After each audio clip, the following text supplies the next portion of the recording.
We interrupt our program to bring you this important message. Hello and welcome to The Interruption with Chandran and Aya, the Global Institute for Tomorrow podcast.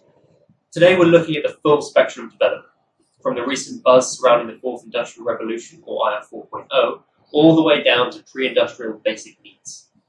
So Chandran, IR4.0 is the name given to the rise of digital systems that enable connectivity, like automation and the Internet of Things. But can you give me a more in-depth description? Of the Fourth Industrial Revolution? Yeah.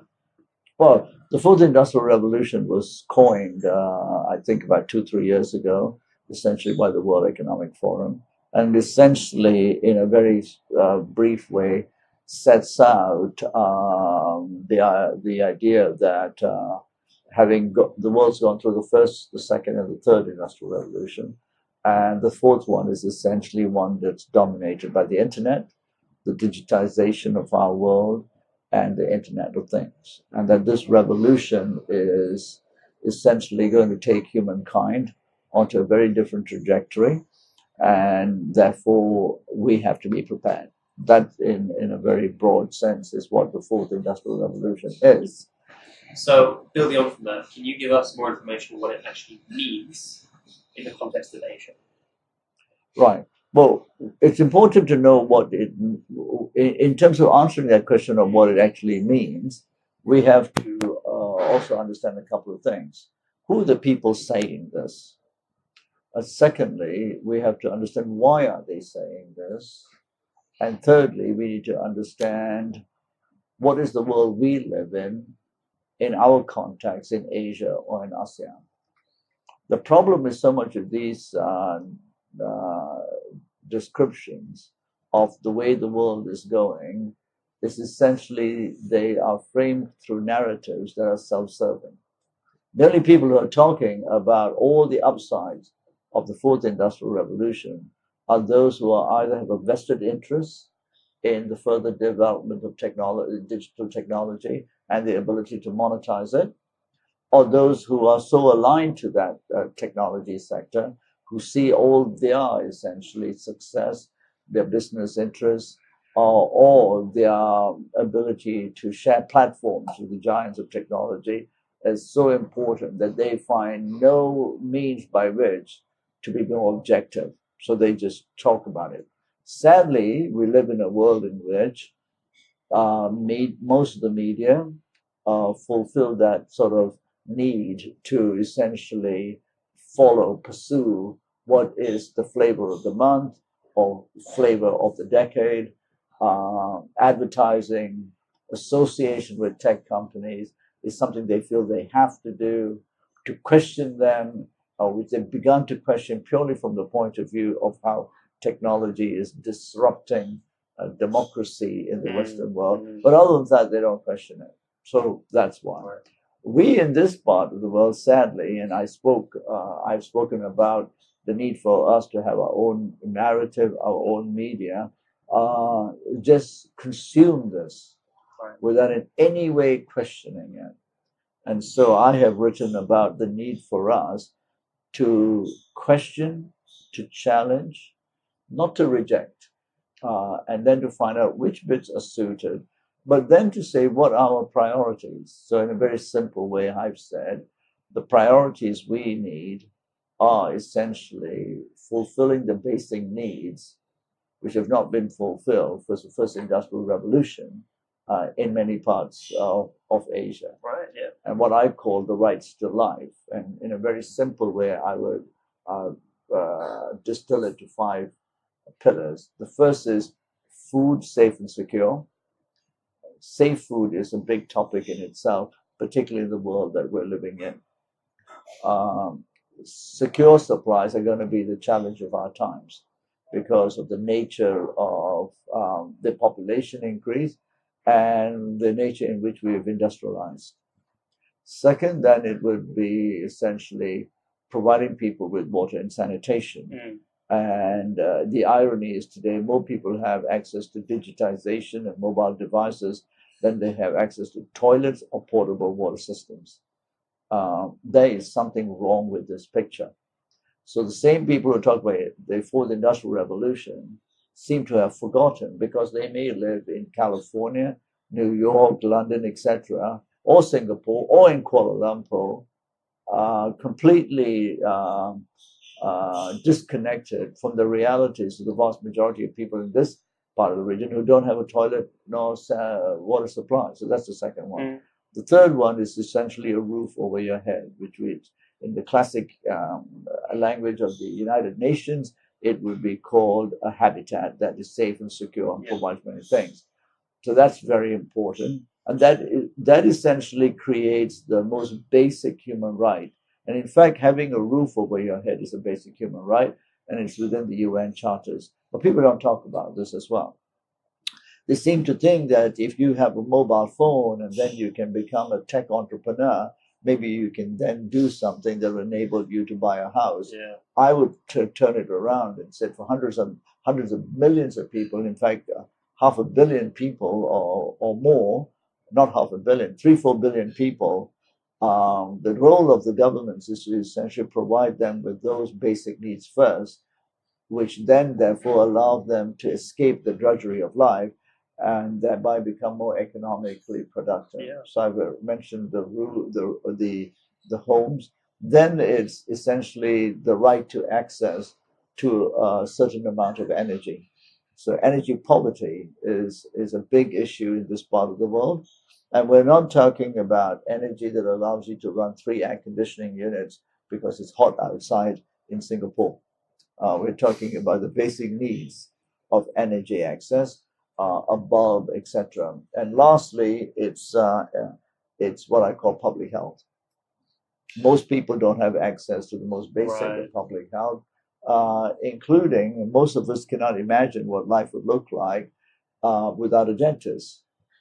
Yeah. But for most people in the world, there is no access to a dentist. So think about that. And then we can talk about all these other diseases, etc. So those are the basic rights of life. And those are the things that governments should see as meeting the basic needs. And if those are meant, and at the same time, the fourth industrial revolution is an overlay around that, which allows for people to live better lifestyles, then fine.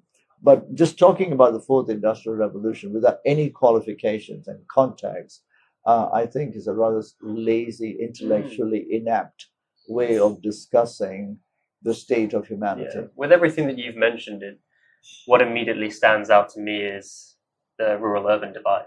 It sounds like a lot of these issues that you've discussed, the five pointers you raised, occur in rural regions. So does that mean IR 4.0 is targeted at urban regions specifically, or will there also be winners and losers in urban places? I think there is a strong rural-urban divide issue in what I'm saying, but let's be very clear. Those who have migrated to what I've called unworkable cities that are essentially not going to address the fundamental issues, have become traps for many people. And IR 4.0 is not going to help them, because the biggest issues in the tropical cities and the large Asian cities, etc., is still the same things: basic housing, water and sanitation, electricity, probably not as much in the rural areas, but still affordable electricity, public health access, education, food. The poorer sections of the community today, because of the nature of our food supply systems, and you can see it in the developed world as well, are essentially more susceptible to eating bad food, therefore obesity, diabetes, and all of those things. These are no longer, from a food consumption point of view, the rich, the disease of the rich, it's the disease of the poor. So there is an urban-rural divide, but it's very much, as we urbanize and create what I think are highly unequal and unmanageable cities, very much an urban problem too. Just suggesting that somehow people are all going to be connected by the internet is, again, I think, irresponsible, foolish, naive. Take your pick. But I think, I believe even Bill Gates 2 years ago suggested that connectivity, which is the whole IR4.0 sort of thesis, is highly overrated. And I think, I just for the record want to say, I said this before Bill Gates, but it's highly overrated. And let's face it, much of the connectivity is essentially socially useless time wasting. Yeah. Given these issues and the rural-urban divide we talk about, let's focus in on something specific, which is kind of the center of the IR 4.0 hype, right? It's automation. Can you deny that the technology in IR 4.0 provides like great leaps and bounds in production capacity for companies and manufacturers all across the world? And is this not a positive thing? Absolutely, you can't deny it. And in fact, that's why it's the mantra of business. Okay. It's the mantra of governments who see economic growth and social stability through the lens of an old-fashioned definition of productivity. Make more, quicker, cheaper, and extract more. But the two elements to this, which I want to kind of simplify. Firstly, these ideas again come from a Western economic, mental and economic mindset. The idea of productivity was always, in economic terms, about we have a lot of resources. Now we need to turn these resources into essentially material wealth or improving quality of life of people. Therefore, you want to use these resources as quickly as possible so that they can be essentially monetized and enjoyed by people, if I can use that. So the terminology I would use is, so if you're Europeans and you landed in the new world called North America, and you get rid of the native Indians, that's a different thing. Then you see there's huge amounts of forest, water, lakes, and all of those things. First thing you need to do is build roads or build homes. Now, you can build homes by essentially doing it the slow way, but then you employ technology. So the quicker you can cut trees, the quicker you can do it, technology intervenes, the faster you build. People's quality of life improves. But the resources are almost unlimited in relation to the population. Right. That definition of productivity, and which is a terrible indictment of the shallowness of economic theories, still persists. They have no new ideas. But today we have a different dilemma around the world. But let's pretend that the Americans believe they still have abundant resources. But let's just go to Southeast Asia. We have a different problem. Or China, or India. We have lots of people, limited resources.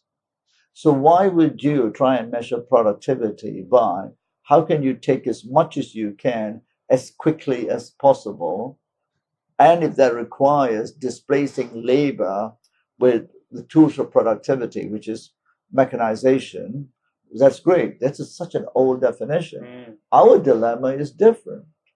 We have lots of people, fewer resources which should be shared. Therefore, you want to measure productivity through how can large populations be deployed productively to work, and I say slowly, to use limited resources that cannot be based on an equation that there is a limitless resource, right, so wastage, etc. So productivity becomes a very different measure. So our challenge is very different. It's the same with fisheries. If you had a global world population with about 1 billion people, the ocean seemed limitless in terms of the amount of fisheries. So we devised ways in which to catch as much fish as we can as quickly as possible. Today, we have a world in which the oceans are almost empty, and you have a population of the planet which is essentially increased by 5-6 times in 100 years. Why would you try and catch fish faster for the productivity results and the economic benefits of a fishing company? You would completely do this differently. Now, this is so obvious and logical, yet economics is not moved from that. So same thing, Now let's produce more and more stuff, and the better way to produce it is machines. The problem with that is twofold, right? One is just increasing consumption, depleting resources much faster. So today you can cut a 500-year-old tree in the forest in Kalimantan in basically a day and take it out with a helicopter technology. 50 years ago, it took 20 people to go and cut it, let it fell it, then drag it out to the nearest town. It probably took 2-3 months. So our ability to deplete is now so much faster at a time when our populations are larger. So that's the thing about, yes, it is faster, but do we need to do it that far? The second element of it is, in all of these countries, we have so many people. We have young populations arising. Why would you want to displace labor with machines? We need people to work. I mean, just in Indonesia, I think someone mentioned there's over 100. There's not someone, but the fact is there's more than 100 cities with populations over 1 million people. Go to India, go to China, and if you go to these cities, you will see so many young people without fruitful labor. I mean, without meaningful labor work to do. But if you sit in Geneva and California, you have no idea what this world looks like. You have never been there. And these people are espousing this crazy idea. So you have the problem of, why would you displace? Why would a place like India need robots when you need people to work? Now, coming back to Bill Gates and why I said things before Bill Gates. Bill Gates a year ago talked about that you need to tax robots, because then you start putting a levy on the use of robots. And because part of the reason robots are now being used is essentially the price of capital is cheaper than the price of labor. So you can essentially marginalize labor. Yeah. So Bill Gates suggested, I think this year, sometime last year, that essentially we need to tax robots. I've been saying this for the last 3-5 years. Tax robots. Then we start to create a very different economic structure, and the governments have an instrument. The last thing I would say is, I would rather buy something that's made by human beings than robots. Yeah. So I collect carpets. Do I want a thing made by a robot? No. The lines be perfect? Yes. I want the imperfections of human endeavor. Clearly, I want to fly in a safe plane. But we've been doing that for years. So let's have human deployment, but for the simple reason that if humans don't work, we create a huge difference, a huge, what can I say, erosion of how societies are held together. But finally, if people don't work, who will buy the things the robots make? And only in the West can they talk about something called is it called the minimum? There's a sort of minimum compulsory wage that every person will get. Then that's fine if you live in Switzerland or the United States, maybe, where you have all these financial structures, etc. But in Indonesia, there is none of this, what they call the minimum compulsory. It's not a wage, it's essentially you're guaranteed a minimum salary, etc. You can't do this in the developing world. So who will buy the things that the robots make? Who? That's the big question. Maybe they've got a plan, the robots will. Yeah, when AI goes wrong, we've all seen Terminator. Well, this has been a bit of a journey, because we started off talking about technology. We seem to have moved on to issues which span from the individual level to the global. Right, at individual level, people can be put out of work at a very simple. But that's an economic issue. Yeah, and the challenge are times where essentially the purveyors of the power of technology, the owners of technological innovations, essentially seek to displace labor. This is the final frontier. This is in many ways, in my view, the last war. Interesting. Right. So I've sometimes joked the last war will be between the people and the robots, and the owners of the robots will call us the terrorists. Right. right? Yeah. And we'll just have to unplug them. I like that. Exactly. So individual unemployment, global level, an economic model that seems to have some fallacies at the moment with technology at its center, that unless it's aimed towards sustainability. Yeah, and I cannot see governments in large developing worlds, although large developing countries, who now seem to be seduced. And this is also the subservience of the Asians and business leaders. They're just consumed by this fashion. But I cannot see them, when the rubber hits the road, not saying, what are we doing? Because there'll be so many people displaced, and all this fiction that somehow AI will create jobs for all these people. Well, we'll see. We'll see. And please do not think I am against technology, but technology has a place, and it's meant to serve the needs of human programs, not to essentially start to erode human progress by creating a divide. We need to be asking that questions, but we don't seem to be asking that. The only people promoting this are those who do not seem to have roots in these regions, where the front line of the challenge of humanity in terms of the constraints, and they seem to be the ones who will profit from this. We need to fight this, and I think it's the time. There's a time to fight the machine. This is the time. I think that's a fantastic line to end on. Thank you very much, Chandran. So if you're interested in the future of sustainability, please check out our content on the GIFT website. That's www.global-inst.com. We also have a Facebook page, so please send along your questions and we'll answer them in our Q&A section. Just search for The Interruption by Chandran Nair. We return you now to your regularly scheduled program.